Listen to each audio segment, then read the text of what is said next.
Exercise 1.3 start करते हैं। Question number 3 question है prove that the following are irrational number, मतलब इरेशनल में प्रूव करना है। वही बात हम फिर इसको अपोजिट मानेंगे रेशनल नंबर और सबको प्रूव करेंगे। तो सबसे पहले हम अज्यूम करते हैं कि assume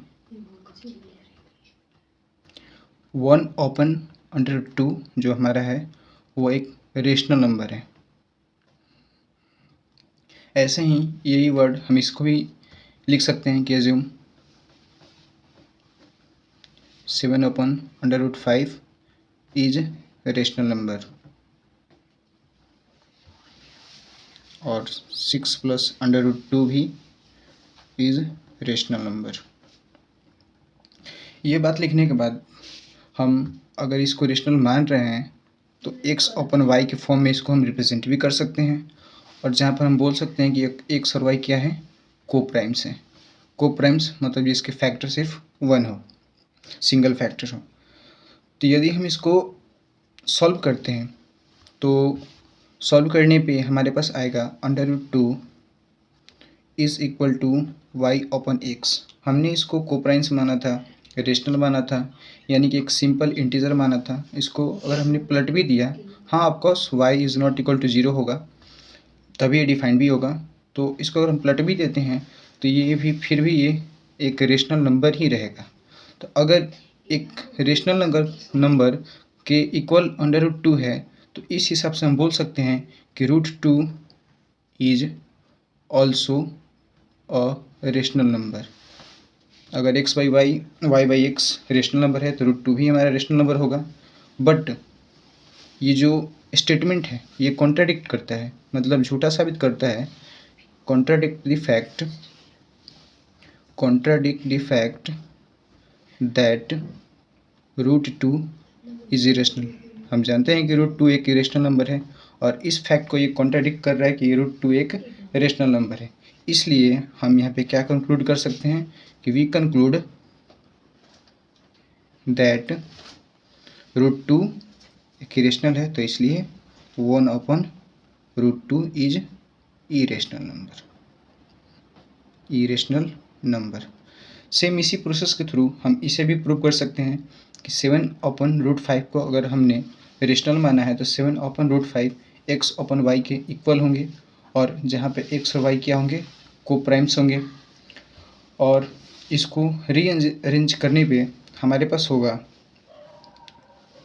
root 5 is equal to 7y upon x. अगर ये एक रेशनल नंबर है, कोप्राइम्स हैं, तो एक सिंपल इंटीजर होने के इनमें थोड़ा सा अगर मॉडिफाई भी करते हैं तो ये नंबर भी रेशनल ही होंगे। और अगर ये रेशनल है तो ये रेशनल के ही इक्वल हो सकते हैं, ये रेशनल के नहीं। इसका मतलब हम कह सकते हैं कि रूट 5 जो है हमारा वो एक रेशनल नंबर है, और हमने पहले ही प्रूव किया कि रूट 5 एक इरेशनल नंबर है। इसका मतलब इट कॉन्ट्राडिक्ट द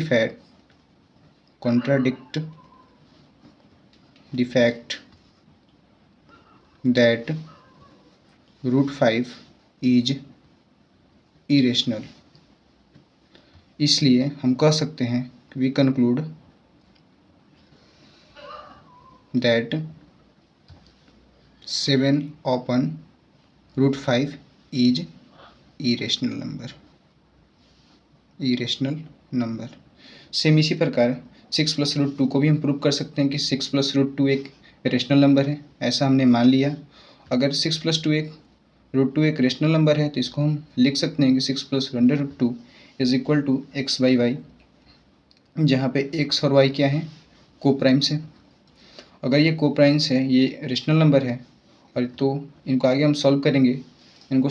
तो हम यहाँ पर लिख सकते हैं कि under root 2 is equal to x upon y minus 6। और जैसा कि हम जानते हैं कि एक्स अपॉन वाई एक नॉर्मल हमने रेशनल नंबर माना था, अगर उसमें से 6 को हम माइनस भी करते हैं फिर भी ये रेशनल नंबर ही रहेगा। तो हम यहाँ पे लिख सकते हैं कि x upon y minus 6 is a rational number, so root 2 is also a rational number. पर सच्चाई तो हम जानते हैं कि रूट 2 एक इरेशनल नंबर है। इसका मतलब ये हमारे इस फैक्ट को गलत साबित कर रहा है। तो हम यहाँ पे लिख सकते हैं कि इट कॉन्ट्राडिक्ट और fact contradict our fact that √2 is irrational। तो अगर यहाँ पे कॉन्ट्रडिक्शन अराइज हो रहा है तो इसका मतलब हमने जो माना है वो गलत माना है, इसलिए हम कह सकते हैं कि जो हमारा 6 + √2 है वो एक इरेशनल नंबर है। इस तरह हम तीनों को प्रूव कर सकते हैं। Thank you.